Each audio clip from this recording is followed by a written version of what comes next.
윤주영님 매일매일 기다리던 타짜네요. 목목목목목 토일이면 좋겠어요. 어서 오세요라고 문자를 주셨고 7676님 커피는 끊어도 정치쇼를 못 끊는 이유 1번 타짜 이렇게 2번은 뭘까요? 2번은 정치쇼에서 커피를 잘 주기 때문에 뭐 이런 건가?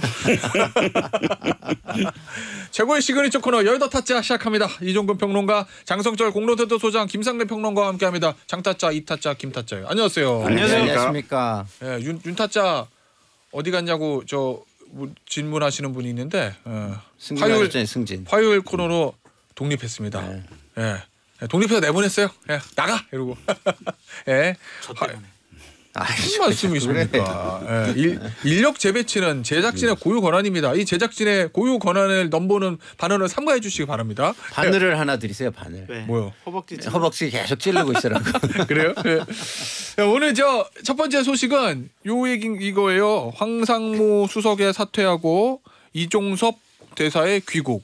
뭐 지금 귀국한 것으로 보인다라는 뭐 보도도 이어지고 있는데 아직까지 확인은 되지 않고 있어요. 일부 보도에 따르면 기자들이 지금 인천공항에 가 있다라는 얘기들은 있던데 어때요? 이 윤한 갈등 2라운드라고 며칠 전만 해도 언론에서 기사를 많이 썼는데 이거 두 사람 정리하면서 갈등이 마무리된 거예요? 아니면 여전히 남았어요? 이타짜부터. 두 가지가 좀 분리돼야 되는 사실은 이제 대통령실과 당의 어떤 갈등과 그다음에 당 내에서의 갈등 그러니까 비례 이거 좀 분리돼야 될 것 같아요. 오, 그렇게 볼 수 있겠네요. 네네. 이게 거꾸로 됐으면 순서가 지금 한동훈 비대위원장한테 불리할 수도 있어요. 제가 느껴지기에는. 왜냐하면 비례 문제가 훨씬 더 인화성이 크고 폭발력이 컸는데 이게 통 문제가 먼저 통과 당의 문제가 먼저 되면서 한동훈 비대위원장한테 유리한 국면이 조성이 됐거든요. 그리고 비례 문제까지 더불어서 그대로 밀어붙일 수가 있었다. 뭐 이렇게 생각이 들고 그래서 핵심 내관은 일단 정리가 되고 한동훈 비대위원장한테 아주 유리한 국면으로 끝을 맺을 가능성이 크다는 겁니다. 그 유리한 국면이라는 얘기는 장타짜 한동훈 위원장이 이걸 계속 요구했잖아요. 그렇죠. 두 사람을 정리해야 된다. 맞습니다. 그게 민심이다. 네. 그리고 수도권 출마자들 다 동조하고 네. 친윤 핵심 의원들까지 그렇죠. 까지 거기다 동조했어요. 맞습니다. 그리고 대통령 받아줬고. 네. 그렇기 때문에 한동훈 위원장이 주도적으로 이 문제를 정리하는 모양새가 됐다. 이건가요? 그렇게 봐야 되겠죠. 네. 근데 한동훈 비대위원장이 여당의 비대위원장으로서 총선을 치르는 선대위원장으로서 어쩔 수 없는 선택을 한 거다라고 볼 수밖에 없죠. 민심을 받드는 민심이 원하는 행동을 해야지. 안 그러면 선거 어떻게 치를 거예요. 지금 이것 때문에 상당히 지금 국민의힘이 어려워지고 있는데 저는 한동훈 비대위원장 처음 비대위원장 됐을 때 정치를 경험해 보지 않은 분이 어떻게 총선 치를 거냐라고 예측을 해서 어려움이 많을 거다라고 했는데 요즘 박수를 쳐드리고 싶습니다. 상당히 웬일이에요? 예? 웬일이에요? 아니, 원래 제가 이렇게 잘한 분한테는 잘했다고. 그래서 정말 용기 있게 저렇게 얘기할 수 있는 분이 한동훈 비대위원장 외에는 없었던 것 같아요. 그래서 대통령에게? 그리고 권력에 대해서 과감하게 저렇게 얘기할 수 있는 저런 용기와 정치적인 감각은 분명히 우리가 박수 쳐주고 인정을 해줘야 될 것 같고 보수 우파의 어쨌든 차기 지도자로서 잘 키워나가야지. 그냥 왜 윤석열한테 왜 이렇게 또 반항하고 왜 다른 얘기하냐 이런 식으로 해가지고 또 짓밟는 행동이 벌어지면 안 될 것 같아요. 일단은 선거 치려면 한동훈 비대위원장 중심으로 칠 수밖에 없어요. 그 힘을 실어주는 여러 가지 모습들이 계속 나와야 된다라고 말씀드립니다. 알겠습니다. 그런데요, 김사자 이 대통령실과 대통령 생각이 좀 다를 수도 있는데 외부에서 보거나 이제 소위 말하는 보수 언론의 반응도 그렇고 당내 후보자들의 반응도 그렇고 이거 빨리 정리해달라는 거였잖아요. 근데 이게 정리가 왜 일주일 걸렸거든요. 일주일 동안 당의 지지도는 많이 좀 떨어졌고 제 얘기하는 언론의 분석입니다. 이거 오래 걸릴 이유는 뭐라고 보세요? 그러니까 대통령실이 그동안 안 보였던 거지 변한 게 아니다. 뭐 저는 이렇게 보는 거예요. 그러니까 그래요? 대통령실이 좀 변해야 되는데 변해야 이제 총선에서 그 중간 평가 그다음에 정권 심판론 이런 게 좀 아예 그냥 근본적으로 사라지거나 바뀔 거 아니에요. 근데 지금은 근본적으로 사라지거나 바뀌진 못하고 그거를 그러면은 근본적으로 사라지는 효과를 내야 되는데 그러려면 그 부분을 따르게 유도하거나 견인할 수 있는 사람이 나타나서 이 견인하는 사람이 앞으로 변화를 이끌겠구나 이런 기대나 희망 이런 걸 줘야 되거든요. 근데 그런 부분들을 한동훈 비대위원장이 조금씩 해 나가고 있는 것으로 보인다. 당의 변화를. 네. 아니 그러니까 용산의 변화를 견인할 수 있는 뭐 그런 걸 해 나갈 수 있는 걸로 보인다. 그러나 아직은 사람들이 보기에는 좀 약간 미봉책 수준에서 임시변통 수준에서 하는구나라는 느낌일 거예요. 그 얘기는 무슨 얘기냐. 아직 총선판을 뒤엎을 정도로 정권 심판론을 없애고 뭐 이런 정도까지는 안 되죠. 예를 들어서 이번에 좀 더 강단 있는 모습을 보여줘가지고 이거보다 시원하게 국민들이 이렇게까지는 기대 못했는데 이렇게까지 한다고 여기까지 갔다면 제가 볼 때는 총선 판도 한 번 더 출렁일 수 있었겠지만 지금은 출렁이는 정도까지는 아니고 그냥 더 악화되는 걸 막았다 정도 수준으로 끝난 거 아닌가 이런 생각이 들어요. 이 김타차 얘기는 요 얘기 아니겠어요? 예를 들어서 지지도가 올리는 건 떨어지는 건 쉬워도 올리는 건 어렵잖아요. 어쨌든 이종섭 호주 대사 그다음에 황상무 수석 얘기 나오면서 당 지지도가 빠졌는데 뭐 그것 때문인지 뭐 과학적으로 설명 안 되지만 어쨌든 시기는 그렇습니다. 지금 요거를 문제를 해결했다고 해서 갑자기 반등할 수 있겠느냐 뭐 그런 얘기인 거죠. 맞습니다. 그런데 어차피 이건 방어적인 기제이지 공격적인 기제가 될 수 없잖아요. 실수를 한 건데. 근데 반전이라는 거는 방어적 기제로도 판을 바꾸는 경우가 많잖아요. 내가 김평한테 어떤 말씀 드리고 싶냐면 이거죠. 선을 지키면서도 원하는 것을 획득하는 건 굉장히 어려워요. 그 선이라는 게 사실 대통령의 인사권이거든 이번에는. 자기가 인사를 했고 근데 그거를 철회하라는 건 인사하자마자 철회가 돼야 되는 거잖아요. 물론 대통령실이 잘한 거는 없다고 난 생각을 해요. 뭘 못했냐면 정치적 판단과 정책적 판단과 정무적 판단이 달라야 되거든. 근데 이쪽은 옳은 거 옳은 거야 그냥. 그러니까 법적으로 문제 없으면 옳다. 그리고 이제 뭐가 문제야? 내가 옳아. 뭐 이거를 고집하는 건 그냥 정책적인 부분에서는 가능한데 지금 총선을 앞두고 정무적인 판단을 한다거나 혹은 상대가 있어서 정치적인 어떤 판단을 해야 되는 경우를 구분을 하지 못하고 있다는 건 인정을 하되 지금 이 상황에서는 근데 지금 비대위원장이 만약에 그 철회하세요. 자르세요 해서 부딪히고 해서 이게 더 늘어지고 내지는 진짜 충돌이 있는 모습이 과연 지지자들을 어떻게 할 건가. 현재는 어쨌든 지금도 여진은 남아있어요. 여진이라는 게 이 지지자들 내부에서였던 여진이 있거든요. 저는 어쨌든 한동훈 비대위원장이 그래 인사권을 침해하지 않는 범위 내에서도 얻을 거를 얻어내는 그런 묘수였다고 저는 생각을 해요. 그러니까 제가 그 평가를 다르게 생각하지 않아요. 제가 얘기한 건 그 평가는 그 평가고 총선의 영향이라는 측면에서 부족하다는 말씀을 드린 거죠. 총선의 영향 그러면 그 얘기는 떨어지는 걸 막았을 뿐이지. 그렇죠. 다시 한번 뭐 구도를 반전시켜가지고 뭐 정권 심판론을 한동훈이 있으니까 한동훈과 이재명의 미래 경쟁 이런 걸로 시각을 바꾸는 거로는 부족했다 이 말씀을 드린 거죠. 자 그러면 잠깐만 김대장 하나만 더 물어볼게요. 그러면 그 판을 바꾸려면 뭘 했어야 되는 거예요? 뭘 해야 돼요 그럼? 그러니까 제가 볼 때는 임명 과정에 대해서 기본적으로 용산의 태도 변화. 그러니까 뭐 예를 들어서 기본적으로는 우리가 잘못했다라는 걸 인정하고 그리고 예를 들어서 임명 철회까지 가면 좋은데 못한다고 하면은 임명 과정에 있어서 우리는 이게 잘못된 게 아니라고 생각했지만 그렇게까지 가야 된다? 국민들이 그렇게 오해하게끔 만든 건 무조건 우리의 잘못입니다. 그리고 우리가 조금 이거는 국민의 어떤 부분을 먼저 생각하는데 우리가 좀 약간 지적 우월감이 앞섰던 거 아닌가 반성합니다. 뭐 이런 얘기를 해주면 국민들 입장에서는 물론 못하겠지만 해주면 국민들 입장에서는 이상주의자는 현실주의자 진짜 이상주의자야. 원론적인 얘기잖아요. 저는 평론은 이상을 담아서 이야기를 하는 게 좀 맞다고 봐요. 장사자 지금 윤한 갈등 2라운드 이렇게 얘기하잖아요. 1라운드하고 좀 달랐던 게 있어요 이번에? 그렇죠. 그때는 윤석열 대통령이 한동훈 비대위원장 에게 요구를 한 거였고 당대표 그만둬 비대위원장 그만둬. 지금은 한동훈 비대위원장이 윤석열 대통령에게 요구한 거잖아요. 이종섭 잘라요. 황상무 잘라요. 그러니까 지금 공수가 좀 바뀐 것 같다라는 좀 생각인데 대통령은 되게 완고했던 것 같아요. 안 자르고 귀국도 안 시키려고 했는데 당에서도 요구하고 참모진들도 친윤 후보들도 그렇고 참모진들도 그렇고 또 언론 보도에 의하면 각계 여로부터 여러 가지 얘기를 많이 들으셨다고 하잖아요. 그것을 좀 받아들인 거는 대통령께서 그래도 중심을 좀 그래도 좀 잡으려고 노력한 것이 아니냐 그렇게 평가해 봅니다. 그 윤한 갈등 1차 윤한 갈등 뭐라고 표현하는 그때 이제 사실은 한동훈 위원장에 대해서 직격했던 사람 중에 하나가 이용 의원인데 처음에 그 이용 의원도 저랑 인터뷰할 때 이거 정리해야 맞아요. 되는데요. 한동훈 위원장한테 힘을 실어줘야 된다는 취지 얘기했거든요. 아마 그런 것들도 좀 영향이 있었어요. 김은혜 의원도 그랬죠. 김은혜 의원도 그렇고 김은혜 후보 전 수석. 그렇죠. 예.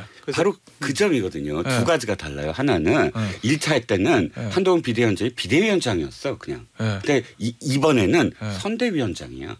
비대위원장이자 선대위원장 무슨 뜻이냐면 선거 직전이란 거예요. 선거를 얼마 남지 않았다는 거. 두 번째는 말씀하셨듯이 윤한 갈등이 아니라 당대 통해 갈등으로 보여요. 왜? 당시에는 한동훈 비대위원장 혼자였어요. 근데 지금은 당의 후보들 다 붙어 있다. 다 당이 지금 이견이 거의 없었어요.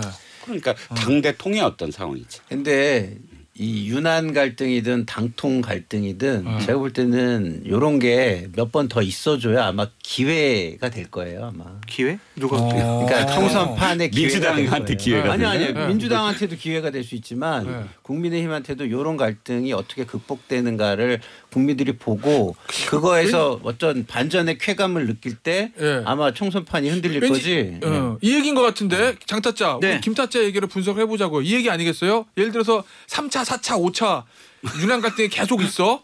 그때 가서 당이 풍비박산이 돼? 그럼 민주당 야호 저쪽 갈라졌네. 민주당 기회라는 거고 그게 아니라 봉합하면서 용산이 바뀌면서 한동훈 위원장이 지금 용산을 부각되고 미래 권력으로 뜨고 용산이 조금 이렇게 변하고 이러면은 국민에게 좋다. 뭐 요 얘기인 것 같은데. 근데 이제 윤한 갈등은 더 이상 없을 것 같아요. 왜요? 오늘부터 이제 후보 등록이잖아요. 네. 완전히 이제 선거 체제로 들어간단 말이에요. 네. 근데 지금 와서 또 티격태격해요. 그래가지고 극적으로 막 한동훈 비대위원장이 와 내가 이겼어요 이러면은 이거 정말 난장판돼요. 오히려. 그래서 윤석열 대통령 완전히 정말 뒤로 이제 빠지시고 언론에 나타나지 말으시고 그래야 정권 심판론도 그래도 살짝 가릴 수가 있으니까 지금은 그냥 한동훈 비대위원장만 보이게 해주는 게 좋다라는 좀 생각이 들고 이종섭 호주 대사를 그냥 귀국시킨 것은 저는 별로 좋은 수는 아니라고 봐요. 그걸 어떻게 교육시켜? 네? 아니 그러니까 사퇴를 시켰어야지. 귀국까지는 안 된다.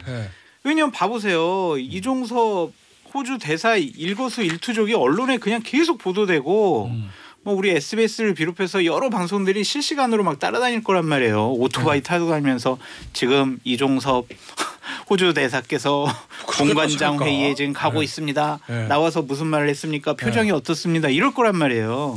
이게 과연 선거판에 좋을 것이냐, 긍정될 것이냐. 그러니까 사과하면은 왜 뭘 사과했냐. 아니 일각에서는 뭐 이종섭 호주 대사가 기자회견도 검토하고 있다라는 보도도 있긴 있었어요. 그게 더 큰 분란과 혼란을 이끌어낼 거예요.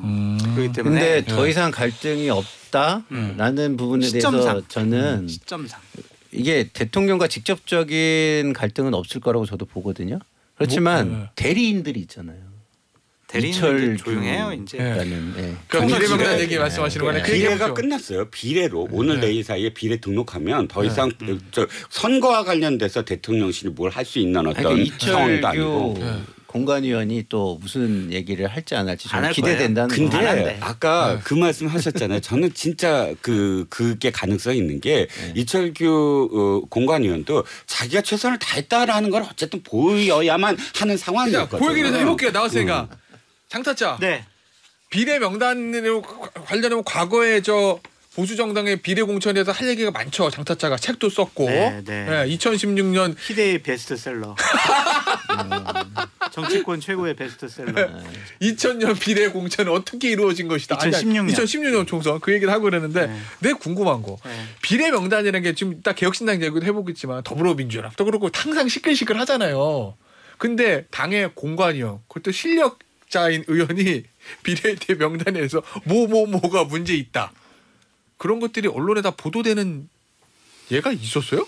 그리고 또 아니 없었던 것 같아요. 왜냐하면 주류가 아니면 대통령실이 비례대표 명단을 장악하도록 구조를 그렇게 만들거든요. 그러니까 비례대표 공관위원, 공관위원장 이런 것들도 다 자기들이 하는데 이번에는 한동훈 비대위원장이 방어막 딱 치고 나도 공천 안 할 테니까 어디도 그냥 사천하면 안 돼. 뭐 이런 분위기였잖아요. 그렇기 때문에 대통령실에서도 부탁하는 입장이잖아요. 아 이거 한번 좀 검토해주면 안 될까? 넣어주면 안 될까? 싫은데요? 안 되는데요? 이래버리니까 지금 난리가 난 거 아니에요. 네. 이철규 공관위원 같은 경우도 본인이 직접 한동훈 비대위원장 만나서 좀 명단 줬다라는 얘기도 있고 네. 뭐 여러 가지 얘기를 하고 있는데 일단 그 부분에 대해서는 언론 보도 나온 거 그리고 한동훈 위원장 측의 얘기랑 언론 보도 나온 거는 이철규 의원이 2명에서 3명 네. 명단을 요구했고 그거를 당에서 들어주지 않으니까 저렇게 기자회견을 한 거다 이런 네. 얘기인 거고 이철규 의원 어제 기자회견 보면 내가 인재영입위원인데 추천도 못해? 그렇죠. 나는 추천했을 뿐이야 뭐 요 얘기입니다. 근데 뭐 그걸로 어쨌든. 이제 면피성 발언 같아요. 네. 뭐 대통령실이나 아니면 본인이 영입해온 인재들이 있잖아요. 네. 안 된 분들에게 네. 나 이렇게까지 노력했어요. 그러니까 저한테 더 이상 뭐라고 하지 마세요. 네. 저희 이제 지역구 가가지고 열심히 운동할게요. 네. 그 정도로 이제 끝내려고 하는 것이 아니냐라는 생각이 듭니다. 지금까지 공관위원장과 당대표의 갈등은 있었어요. 네. 4년 전에도 뭐 엄청 심했고 뭐 그렇죠. 대놓고 공천 번복, 호떡 공천, 부치개 공천 이철규 의원이 그 얘기가 공관위원장은 나왔는데 아니죠. 공관위원장은 아니었다는 거예요. 내 말은. 그래서 공관위원이 나서서 이야기하고 어저께 사실 말이 모순 있었던 게 한동훈 비대위원장은 뭐 자신이 사람을 뭐 하면 그것이 사천이고 자기는 추천하고 근데 그게 빠진데 그것을 왜 사천이라고 하느냐? 그건 당연히 집어넣어야 되고 그게 말이 안 되잖아요. 공관위원이 추천했으면 추천해서 끝나야지. 그러니까 공관위원장도 있고 비대위원도 있고 해서 거기서 자기보다 더 권한이 있는 의결 기구가 있고 그래서 서열상 위원장이 있는데 공관위원이고 물론 인재위원장이라고도 하지만 인재영입 위원장은 인재를 영입할 뿐이지 그걸 비례 몇 번 해달라 이럴 사람이 아니잖아요. 그래서 어저께의 그 표현은 사실 뭐 그래서 내가 최선을 다했다라는 얘기를 왜 하냐면 자기 논리적으로 딱 해서 뭔가를 부딪혀 갖고 결과를 얻어내겠다라는 그런 말이 아니었다. 말이 나는 이렇게 최선을 다하고 뭐 어떤 과정이 있었고 근데 안 들어주고 이거를 지금 다 토로하는 그 자리였다는 거지. 어디다 토로하는 거예요? 그게 참 아까 얘기했잖아. 거죠. 용산과 본인이 인재 영입을 했던 사람들 안 된 사람들에게 하는 변명이죠. 여기 일단은 두 2타짜 장타짜 요 얘기는 일단 추정이에요. 예, 우리 이철규 의원의 속마음을 알 수는 없으니까. 예. 자, 근데 전화 오게 생겼네. 이철규 의원이 추천했다는 사람들. 네. 이 명단이 사실은 예. 제가 어제 오프닝 때도 그 얘기를 했거든요. 곧 공개가 될 거라고 기자들 취재가 들어가니까.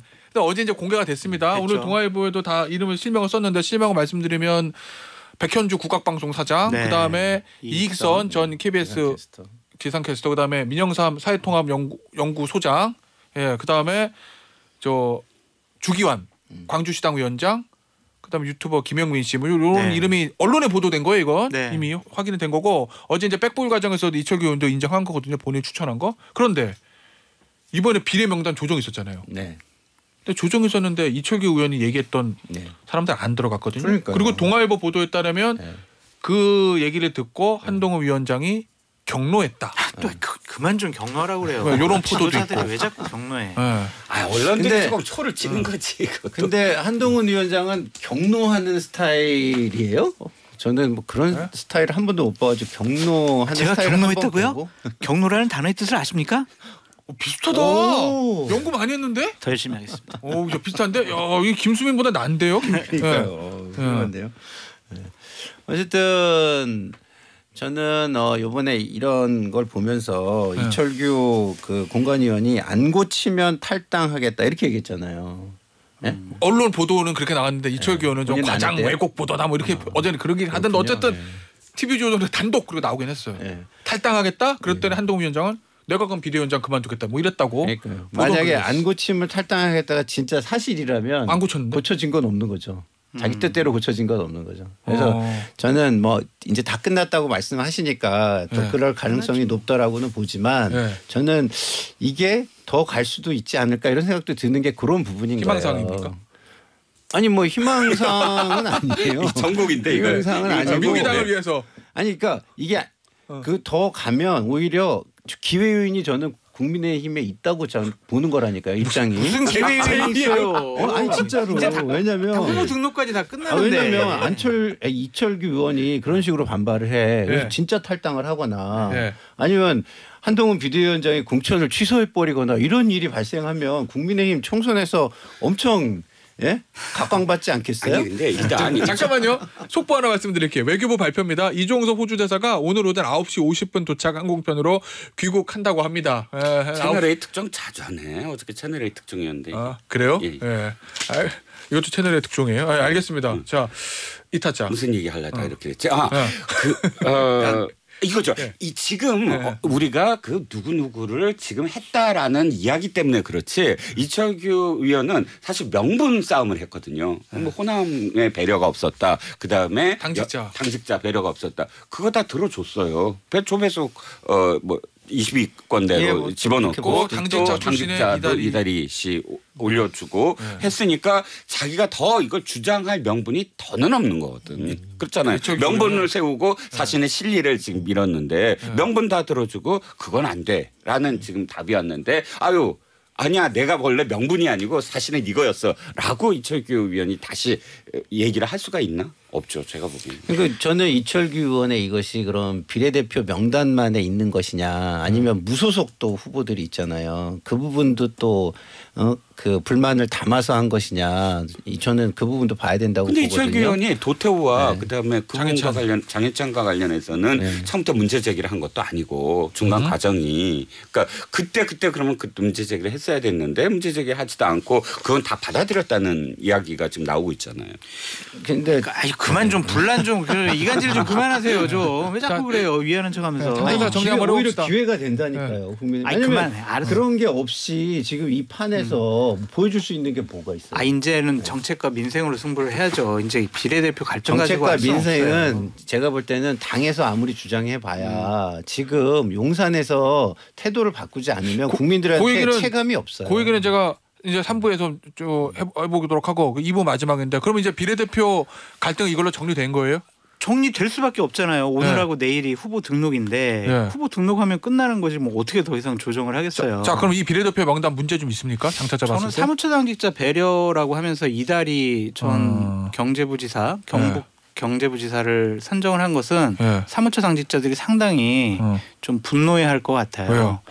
보통 사무처 당직자 배려는 기획국장, 총무국장, 조직국장 이렇게 세 개의 중요한 보직을 맡은 분들을 좀 이렇게 앞순위로 하거든요. 근데 이번에 배려가 전혀 안 됐어요. 그런 부분이. 근데 이분이 이제 정통 사무처 출신도 아니고 어떤 대구에서 주로 활동하던 분인데 이분이 들어간 거에 대해서는 사무처에서 조금 많이 좀 반발이 있을 것 같아요. 이다리 후보란 사람이 역량이 부족하다기보다 아니요, 사무처 훌륭한 사람 맞는데 사무처 당직자 몫이라고 하기엔 좀 그렇다 이런 의미시군요. 그거는 맞지가 않아요. 그러니까 여성목이고 여성 뭐 정치권에 있던 훌륭한 분이에요. 능력 있고 경력도 화려하고.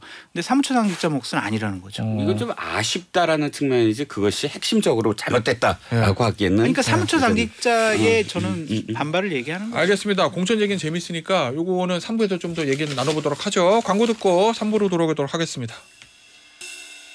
자, 그 비례대표 얘기 좀 더 해보죠. 저희가 광고 나갈 때 했던 얘기들을 좀 이어가 보도록 하겠습니다.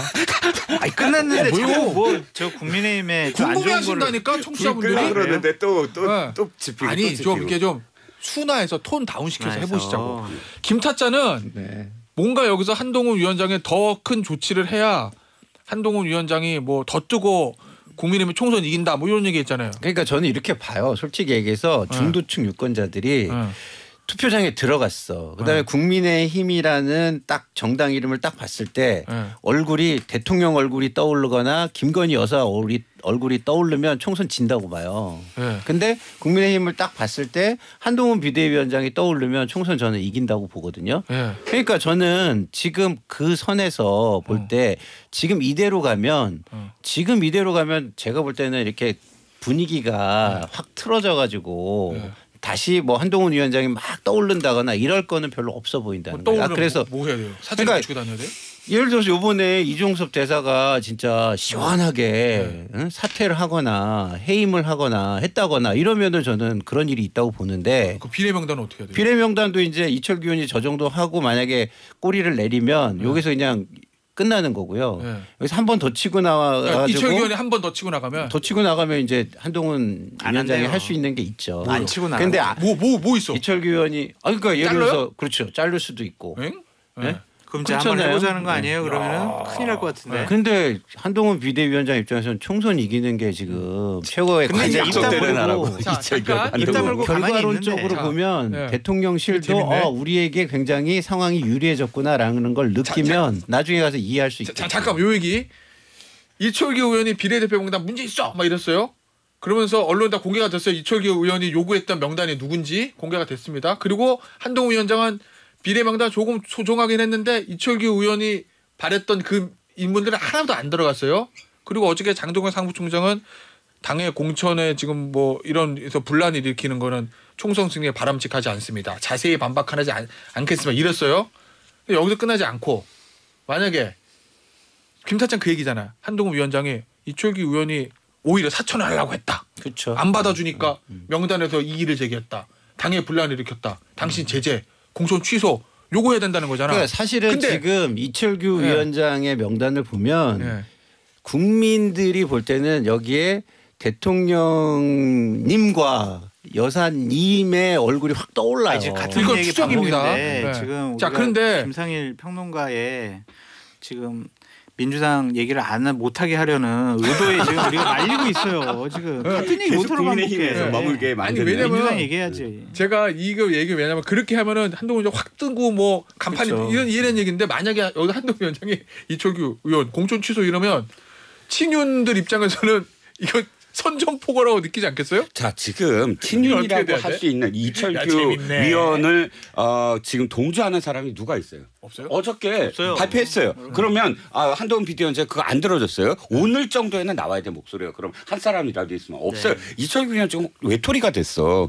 자기는 다 후보들은 다 저 공천 받고 지금 자기 정치해야 되는데 이철규 의원이 그래 봤자 세력이 있어야 될 거 아니야. 지금 친윤들이 다 들고 일어났다. 불가능하다니까. 그리고 지금 참 이철규 의원이 뭘 잘못했냐면 사실 이 명단 보일 수 있는 사람 참 많아요. 칭찬해 줄 수 있는 사람 많다고. 1번 굉장히 괜찮은 분이에요. 비례대표 1번? 예, 1번. 1번 진짜 뭐 법조계에서도 그렇고 또 지금 공단에서도 그렇고 이 사람 참 괜찮아라는 사람이고 또 유영원 나는 개인적으로 아는 사람이지만 유영원 기자도 군사 전문가로서 이 진영이랑 상관없이 굉장히 전문가예요. 예를 들자면 몇 사람 쫙 해서 그거를 딱 홍보하고 사람들한테 알려야 되는데 이철규의 명단 이걸 완전히 뒤덮여줬잖아요 언론이. 그러니까 지금 훨씬 좋은 어떤 얼굴들이 지금 묻히게 만든 책임도 이철규한테 있다는 거지. 그렇죠. 그러면 여기서 더 나가야 돼요? 장타자? 누가 나가요? 그 한동훈 위원장이 더 나가야 돼? 아니 싸움을 더 안 걸어오면은 이걸로 그냥 끝나는 거죠. 그냥 그래요? 싸움 안 건다니까 이제 그만해요 이제. 알겠어요. 이철규 의원하고 통화를 하셨나 봐요. 다 이제 다 아는 거죠. 제가 뭐 끈이 한두 개가 아니니까. 다 끝났어요. 다 정리. 비단끈이 다 끝났습니다. 다 어제 한동훈 비대위원장도 얘기했잖아요. 다 끝났습니다. 이렇게 했잖아요. 알겠어요.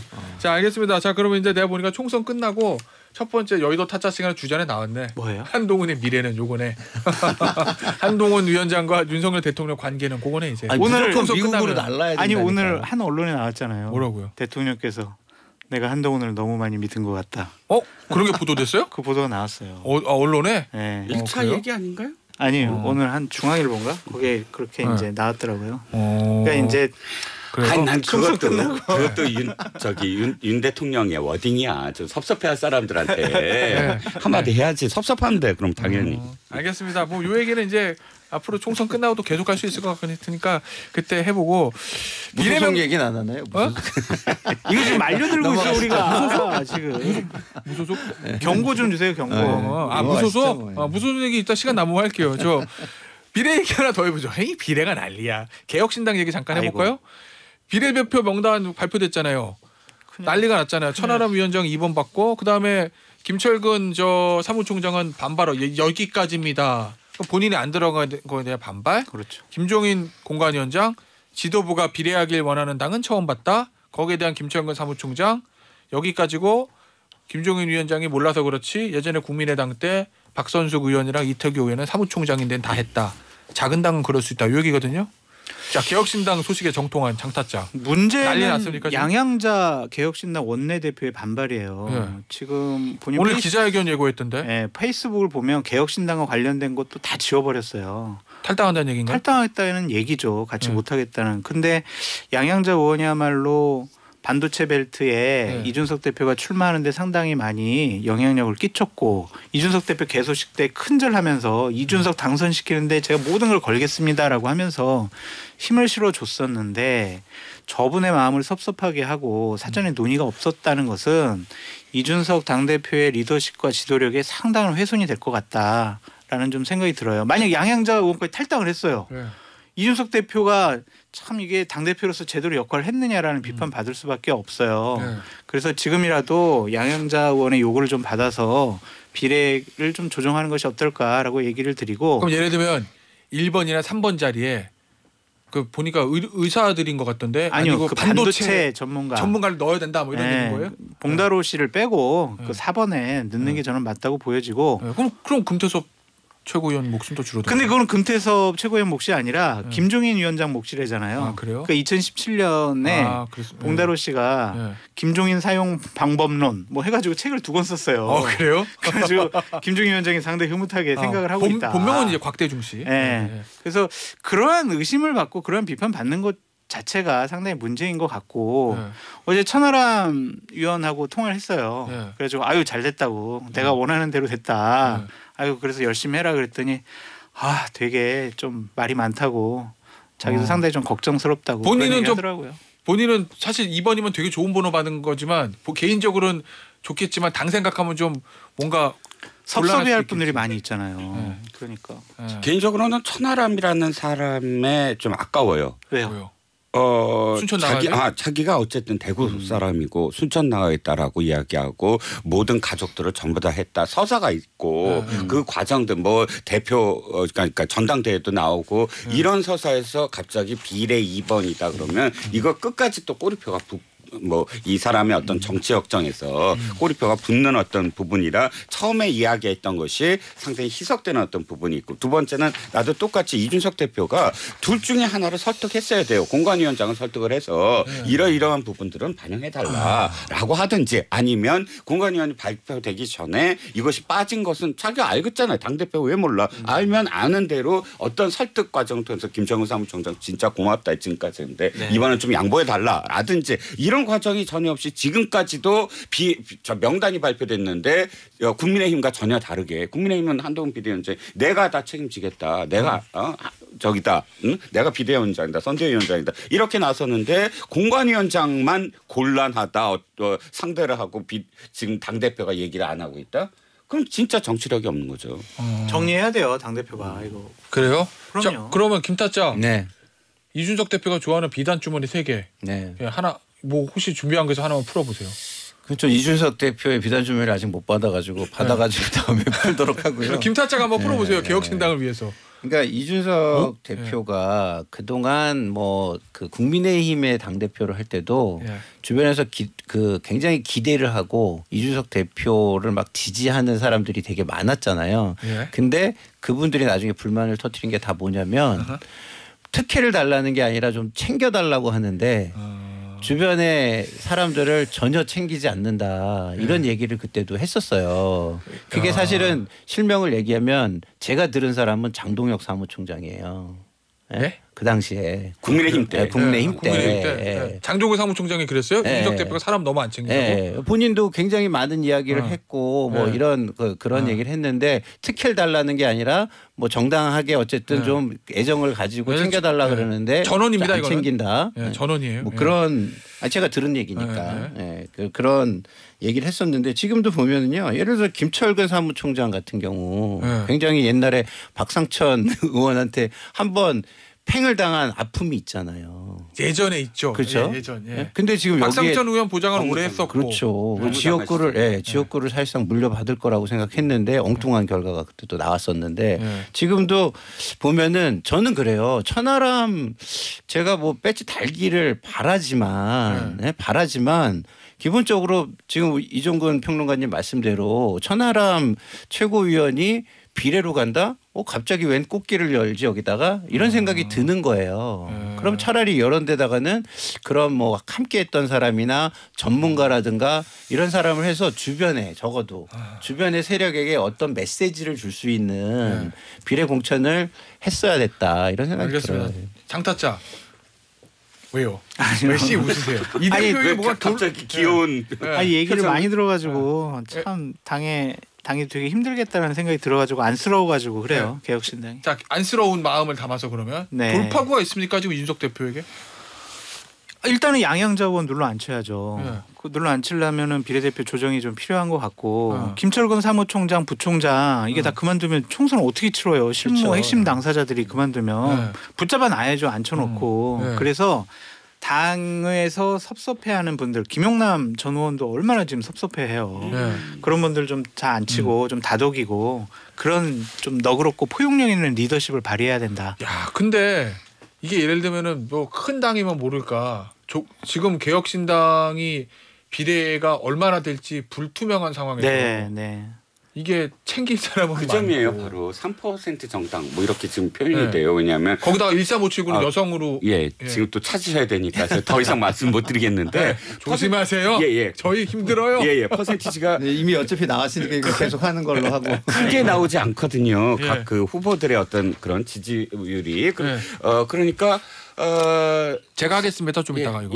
그래서 그럼 양양자 의원이나 지금 이준석 대표나 그 양자 대결이나 삼자 대결이 나오고 있는데 사실 뭐 두 자릿수가 안 나오고 있는 그런 여론조사들이 다거든요. 그러니까 파이가 적은데 여기에 이제 각 정파들이 모여 있어요. 또 더군다나 계속 하나의 어떤 그런 정당이 아니었고 각 정당에서 온 사람들이니까 서로 순번 갖고 싸울 거는 너무 자명했는데 그것을 어떻게 국민들 앞에 유권자 앞에 설득을 할 수 있느냐 또 그런 분란을 적게 해서 연착륙시키느냐 이게 모두 다 대표의 정치력이다. 알겠습니다. 알겠습니다. 저거 자세한 내용은 중앙선거 여론조사 심의위원회 홈페이지 참조하시면 되는데 최근 거 조원 CNI가 스트레이트 뉴스 의뢰로 지난 16일에서 18일 조사한 거 무선전화 자동응답 방식이고 국민의 미래 35.3, 조국혁신당 30.2, 비례정당 지지율이에요.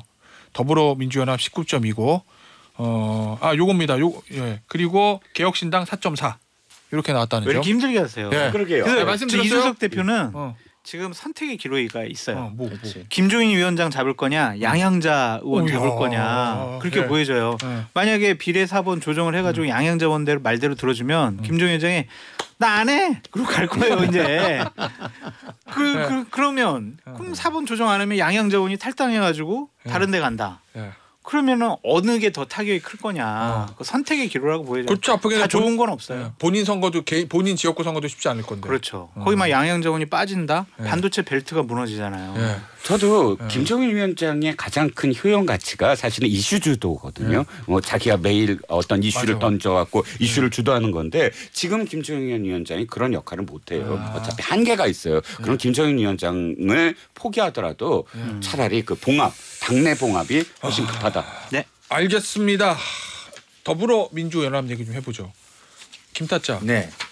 지금 아직 확정된 건 아닌데 김남국 무소속 의원이 더불어민주연합으로 갈 수도 있다. 네. 유세를 다닐 수도 있다. 네.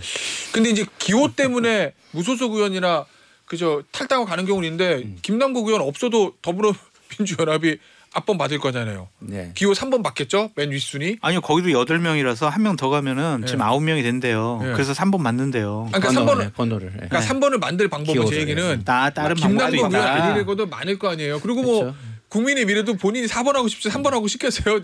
일자로 가야 되는데 그러니까 3번 할 건데 김남국 무소속 의원을 지금 더불어민주연합에 본인이 가는 건지 누군가 가게 하는 건지 모르겠지만 그 이유는 뭐라고 보세요? 그러니까 슬슬 고개를 들기 시작하는 거죠. 뭐가요? 민주당이. 무슨 고개? 오만함이 이제 슬슬 그다음에 뭐 국민 눈치를 안 보기 시작하는 거죠. 뭐 물론 지금까지도 별로 본 적은 없지만 더 안 보기 시작한다. 그러면 예를 들어서 국민의힘이나 지금 대통령보다 더 심해지면 뭐 이게 뭐 총선판이 바뀔 수 있지만 그러긴 좀 어렵잖아요. 저는 이게 뚝으로 비워왔는데 국민의 어떤 비난이나 이런 것들이 물이라고 생각해요. 물이 막 몰려와요. 국민들이 정치권에 대한 비난과 이런 것들이. 근데 첫 번째 뚝이 있어요. 윤석열 대통령이라는. 네. 그러니까 이 뚝이 무너지기 전까지는 우리한테 오지 않는다. 이렇게 생각을 하는 거예요. 민주당은. 네. 네. 그래서 윤석열 대통령의 뚝을 무너뜨리면 그 다음은 바로 이재명 대표에게 저는 올 거라고 보거든요. 민주당과. 네. 그게 이제 한동훈 비대위원장과 국민의힘이 해야 될 일이거든요. 네?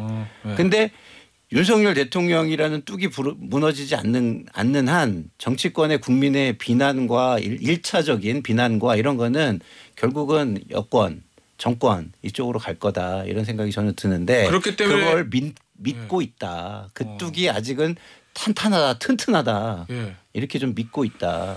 대통령의 독선은 깨지지 않을 것이다. 이런 걸 좀 믿는 거 아닌가 싶어요. 장타짠 이거 어떻게 봐요? 그만큼 김남국 의원의 효용 가치라든지 이거를 더불어민주당 높게 사는 거예요? 아니면은 이재명 대표와 당 지도부의 애정이 담긴 거예요? 굳이 이 타이밍에 더불어민주당으로 복귀시키는 이유는? 두 가지가 결합된 것 같습니다. 김남국 의원에 대해서 이재명 당대표가 상당히 안타까워하고 인정하고 있다라고 볼 수밖에 없고요. 뭐 개인적으로는 수행을 오래 했으니까 네. 수행실장 했으니까 안타까울 수는 있겠죠. 개인적으로. 김남국 의원도 DNA에 정치하고 싶어하는 DNA가 강한 것 같아요. 그래서 참 분위기를 보다가 내가 이쪽에 가서 좀 도와주면 그 더불어민주연합이라는 비례정당도 기호 3번도 받을 수 있고 내가 좀 어떤 역할을 할 수가 있지 않을까라고 생각한 것 같은데 국민들은 보기엔 그렇게 썩 좋은 선택 같지는 않습니다. 본인이 뭐 정치를 안 하겠다라고 한 것 같은데 지금 다시 지금 기웃기웃하는 게 과연 좋냐 그런 생각이 드네요. 국민의 눈에 그냥 안 좋은 게 아니라 어마어마하게 안 좋죠. 이렇게 어마어마하게 안 좋은 저는 사실은 짓이라는 표현을 쓰고 싶은데 이런 일을 왜 하느냐 우리 생각해 볼 필요가 있습니다. 특히 여권에서.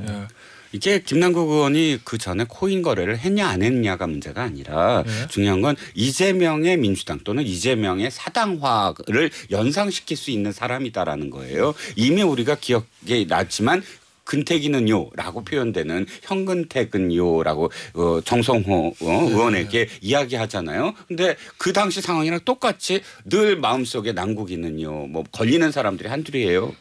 예를 들면 제 개인적인 생각입니다만 이재명 대표가 그래서 가까운 사람들은 어떻게든 챙겨주고 싶고 가까이 뭘 해주고 싶고 의원직을 안 주더라도 이렇게 자꾸 뭔가 앞으로의 어떤 길을 열어주고 싶고 하게 보이게 만들잖아요. 그렇게 느끼게 만들잖아요. 마음의 빛이 있었던 마음의 빛 그야말로 뭐 떠오르는 게 있는데 어쨌든 그리고 자기한테 정말 충성 맹세를 자주 안 하고 뜸하게 하는 사람 뭐 이런 사람들은 멀게 하고 이런 게 바로 김남국 효과다라는 겁니다. 알겠습니다. 마지막으로 요 얘기해 보죠. 저 궁금한 거 김타짜 이재명 대표에게 조국혁신당이라는 건 어떤 존재일까? 왜냐하면 지난번에 뭐 우리 같이 뭐 연합 뭐 이런 얘기도 연대까지 안 했지만 연합 뭐 이런 얘기인데 지금은 몰빵론 얘기하고 막 이러잖아요. 뭔가 이제 견제에 들어간 건가? 처음에는 무시. 두 번째는 뭐 조력자 정도로는 인정해 줄게. 당신들이 나와서 정권 심판은 얘기해 주면 조력자 전체 파이가 좀 커질 수 있어 이런 거. 근데 지금은 이거 봐라. 잘못하면 이 경쟁을 해야 되는 상황이 올 수도 있겠네. 이런 어떤 경계. 이걸로 좀 점차 변해가고 있다 이런 생각이 들어요. 앞으로는 어떻게 될 것 같아요? 앞으로는 이제 그 경계가 굉장히 심해질 거고 점점 더 이렇게 말이 이제 서로 오가면서 말 총격? 말 총격이 이제 오가게 되겠죠. 그렇게 되면서 제가 볼 때는 그 지금 새미래가 진짜 민주당을 놓고 한판 승부를 벌이겠다 이러고 나왔지만 진짜 민주당을 놓고 한판 승부를 벌일 거는 조국혁신당이 될 수도 있다. 조국혁신당과 더불어민주당. 근데 장타짜 조국혁신당에서 지민미조 얘기하잖아요. 사실은 국민의힘 입장에서 보면 그 지민미조가 좀 뼈아픈 측면일 수도 있잖아요. 뼈아프죠. 맞습니다. 투표장 안 나가려던 민주당 지지자들이 비례 조국혁신당 찍어놨다가 민주당 지역구 시키는. 그럼 이게 민주당한테도 전체 파에는 좀 도움이 되는 거잖아요. 현재까지는 도움이 됐다고 봤는데 어쨌든 자신들의 비례위성 정당의 지금 포지션이 자꾸 작아지니까 그리고 1번부터 10번은 시민사회단체 뭐 다른 정당이고 10번 이상 받아야 되는데 이것이 위기감이 발로다라고 말씀을 드리는데 며칠 전에 조국 전 장관이 저한테 전화가 왔어요. 제가 하도 비판하니까 왜 자꾸 막 비판하냐고 막 항의하면서 전화가 왔는데 제가 그래도 덕담으로 잘 될 것 같다. 그렇게 얘기를 했더니 딱 그러더라고요. 마음에 없는 소리 한 3일 전에. 겁니까? 마음에 없는 소리 한 겁니까? 덕담으로? 제가? 아니 그 먼저 현실적으로는 죄송해요. 지금 잘 나오니까 덕담을 한 건데 네. 이재명 대표가 오늘부터 자신 조국혁신당을 견제하기 시작을 했다고. 그래서 자신들도 상당히 조금 위기감 느끼고 있다고 딱 그러더라고요. 근데 예전에 열린민주당은요. 처음에 경쟁했는데 나중에 더불어민주당 합쳤어요. 그럼 민주당 입장에서 조국혁신당도 뭐 비례 거기서 많이 가지고 어차피 같은 식구니까 나중에 합당하면 되지 뭐 이렇게 생각할 수도 있을 수도 있는데 예. 경계하는 이유는 혹시 야권의 주도권 경제 뭐 이런 거예요? 당연히 그럴 가능성이 굉장히 높아요. 그러니까 차기 대선까지도 아니고 조국 대표가 지금 생각이 달라지고 있다라고 느껴지거든요. 처음에는 이렇게 크게 될 줄 모르고 몰랐다. 그리고 한 몇 명 이렇게 생각을 했는데 지금 해봤더니 자기가 지금 이슈를 주도하고 있어요. 던지면 바로바로 나와. 그 전까지 자기는 맨날 북콘서트 나갔는데 이렇게 반응이 좋지 않았거든. 이게 파이도 커지고 있고 그러면 여기서 물러나지 않을 거예요. 더 치고 나가고 매일매일 수위를 조금씩 높여가고 있어요. 그 민주당에 대해서. 그러면서 그 이후에도 그러니까 민주당이 지금 경계를 하는 게 이 부분들이 정말 옛날 열린민주당과 합치는 것처럼 합칠 수 있을까? 자기 생각들을 가질 수 있을까? 왜냐하면 그 안에 인자들이 사실은 친문계도 많고 친명계와 이 DNA가 좀 다른 사람들이 많이 포진돼 있거든요. 친문 세력이 90점이 될 수도 있다. 그렇죠. 그리고 또 이게 또 정치에서도 캐스팅 보터가 되잖아요. 그럼 눈치를 안 볼 수가 없잖아요. 여러 가지로 불편해질 수 있어요. 그리고 이게 좀 아까 그 더불어민주연합의 포션이 작아지는 거 얘기했잖아요. 그게 어느 정도 수준을 넘었으면 책임론도 나올 수 있는 거예요. 시민사회와의 연합도 깨질 수도 있을 위험성 이런 거구나. 알겠습니다. 재밌는데 여기서 마무리하죠. 2타짜 장타짜 김타짜였어요. 감사합니다. 감사합니다.